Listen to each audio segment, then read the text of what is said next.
पाकिस्तान के अंदर डायबिटीज़ की जो रेशो है, रीसेंट रिसर्च के मुताबिक पाकिस्तान में मोर देन 30% जो लोग हैं वो टाइप 2 डायबिटीज़ का शिकार हैं। 100 में से 30 लोग टाइप 2 डायबिटीज़ का शिकार हैं। मैं टाइप 1 की बात नहीं कर रहा, मैं गेस्टेशनल डायबिटीज़ जो प्रेगनेंसी में होती है उसकी बात नहीं कर रहा। अगर आप उनको भी मिला लें तो ये ऑलमोस्ट 35% के करीब जाके होती है। इतनी ज़्यादा डायबिटीज़ है, लेकिन अनफॉर्चुनेटली मसला क्या है कि डायबिटीज़ की मैनेजमेंट इतनी अच्छी नहीं है, क्योंकि हमारे यहाँ एंडोक्रिनोलॉजिस्ट, डायबिटीज़ स्पेशलिस्ट की बहुत ज़्यादा कमी है।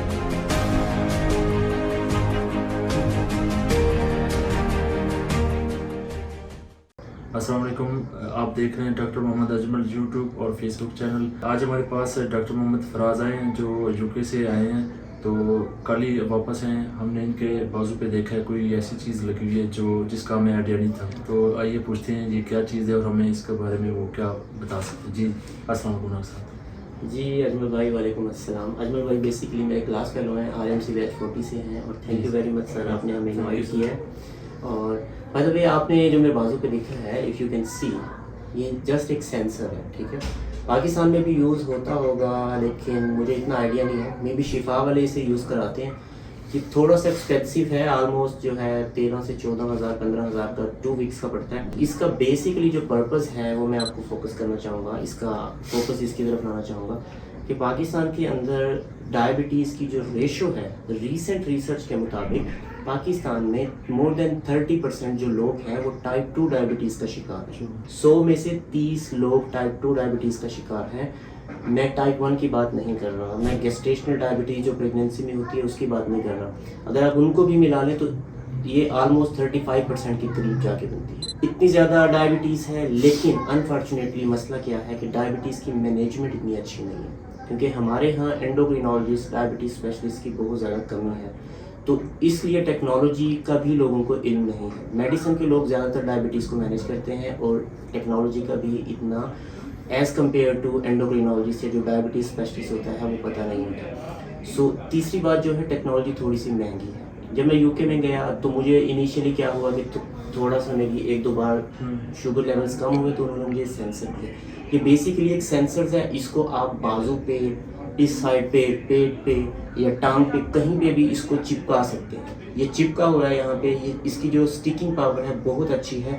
इसमें आप स्विमिंग भी कर सकते हैं। इसका मतलब ये है कि पानी से इसे कोई नुकसान नहीं होने वाला। और ये इससे होता क्या है अजमल साहब, कि ये सेंसर जो है आपके मोबाइल से कनेक्टेड है। अगर आपके पास iPhone 7 या उससे ऊपर का मोबाइल है, या एंड्रॉयड 7 से ऊपर का मोबाइल है, जो एंड्रॉयड वर्जन 7 है, एंड्रॉयड में भी ये है, एंड्रॉयड में भी है।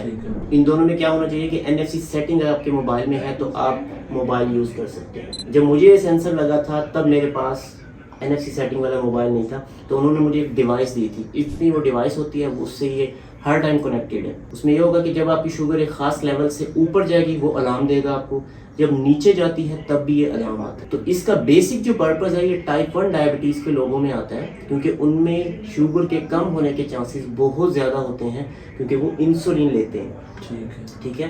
तो जैसे ही ये शुगर की मिकदार एक ख़ास लेवल से नीचे आती है, ये आपको अलार्म देता है। अलार्म का मतलब क्या है कि अलार्म देगा कि ज़्यादा ही कम ना हो जाए कि आप बेहोश ना हो जाए, उससे पहले आपको कोई चीज़ खा लेनी होती है।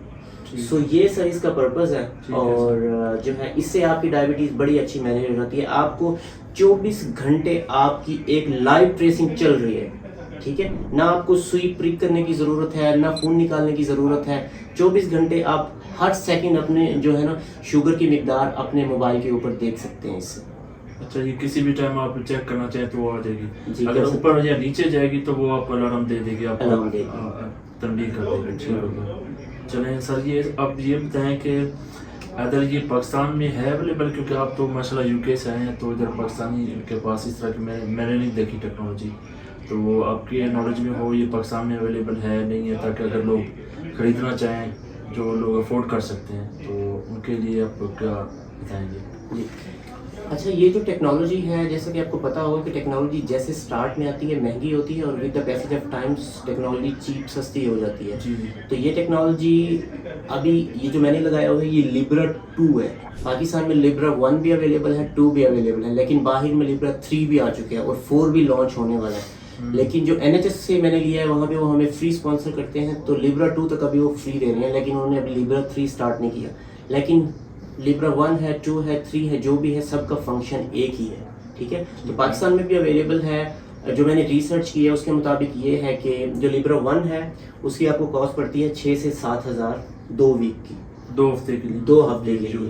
हाँ जी, क्योंकि इसको आपने हर 14 दिन के बाद चेंज करना होता है, ठीक है। और जो लिब्रा 2 है उसकी 12-13 हज़ार की कॉस्ट पड़ती है 2 हफ्ते की। डॉक्टर साहब बड़ा शुक्रिया, आपने ये वैल्यूएबल इंफॉर्मेशन हमारी ऑडियंस को दी। अगर लोग खरीदने के काबिल होंगे तो इंशाल्लाह वो ख़रीद के लगाएंगे भी सही। वैसे तो हमारा मुल्क काफ़ी गरीब है, तो इंशाल्लाह। अच्छा, आपके नॉलेज में ये होगा कि ये अगर कोई लेने जाए तो किन किन फार्मेसीज़ पे इधर इस्लामाबाद, पिंडी या पाकिस्तान के किसी भी शहर में कोई चांसेस हो किसी फार्मेसी पे मिलने के, तो अगर लोग जाएं तो कौन सी फार्मेसी बेटर होगी या मिल जाएगा कहाँ से? देखिए, मुझे इस बारे में इतना आइडिया नहीं है, लेकिन ये एबट फार्मा की प्रोडक्ट है। अच्छा, ठीक है, ठीक है। तो आप किसी भी अच्छी फार्मेसी पे, जैसे यहाँ पे डॉक्टर्स फार्मेसी आई थी, ठीक है, तो आप उस पे जाके उनको कह सकते हैं कि मुझे ये लिब्रा 1, लिब्रा 2 जो भी आपको चाहिए, सेंसर चाहिए, तो वो आपको मंगवा के दे सकते हैं। लेकिन शिफा में ये यूज़ हो रहा है और आप वहाँ से तो इसको ईजिली किसी भी फार्मेसी से ले सकते हैं। लेकिन मैं आपको ये रिकमेंड करूँगा कि अपने डॉक्टर के एडवाइस के बगैर आप इसको ना लें तो बेहतर रहेगा। तो आपको लगता है कि अगर आपकी डायबिटीज़ या शुगर का कंट्रोल अच्छा नहीं है तो पहले आप डायबिटीज़ के स्पेशलिस्ट को दिखाएं, मेडिकल स्पेशलिस्ट की बजाय, ताकि वो आपका फिर जो है ना प्रॉपर तरीके से आपकी डायबिटीज़ का प्लान बना सके मैनेज करने के लिए। जी, तो साफ ज़ाहिर है कि डॉक्टर की हिदायत के अलावा आपने यूज़ नहीं करना। मतलब अगर आपका डॉक्टर आपको रिकमेंड करता है डायबिटीज़ या एंडोक्राइनोलॉजिस्ट, तो ही जाके आप ये लें। अच्छा डॉक्टर साहब, शुक्रिया आपका। तो एंड में आप हमें इसका फंक्शनैलिटी, इसका काम करने का अंदाज़ बताएंगे ताकि हमारे देखने वालों को पता चले कि ये कैसे फंक्शन करता है। ओके, ऑलराइट, डेफिनेटली मैं आपको बताना चाहूँगा कि जैसा कि मैंने आपको बताया था कि पहले मेरा जो मोबाइल फ़ोन था उसमें NFC सेटिंग नहीं थी, मैं वो डिवाइस यूज़ करता था। लेकिन अभी मैंने NFC सेटिंग वाला मोबाइल लिया है, तो इसमें जो है ना एक ऐप होती है, अगर आप इसको देखें, ये येलो कलर की ऐप है जिसको लिब्रा लिंक कहते हैं। लेकिन अनफॉर्चुनेटली ये ऐप जो है पाकिस्तान में काम नहीं करेगी। तो अगर आपने पाकिस्तान में ये सेंसर लगाना है तो आपको डिवाइस लेनी पड़ेगी, ठीक है। तो डिवाइस का फंक्शन भी वही है जो इस ऐप का फंक्शन है। तो सबसे पहले आपने क्या करना होता है कि इस ऐप पे क्लिक करना है, ठीक है। जब आपने ऐप पे क्लिक किया तो इस साइन पे, ये जो वॉल्यूम वाला साइन है, आप क्लिक करेंगे तो अब वो आपको कह रहा है कि रेडी टू स्कैन। जब आप इसके करीब लेकर आएंगे तो ये यू कैन सी, तो ये आपकी डायबिटीज़ का लेवल इसने बता दिया है 5.6। इस टाइम मेरी जो है ब्लड शुगर लेवल्स हैं, तो 5.6 को आप 19 से मल्टीप्लाई करेंगे तो ये ऑलमोस्ट जो है आपकी 110 के आसपास बन रही है, ठीक है।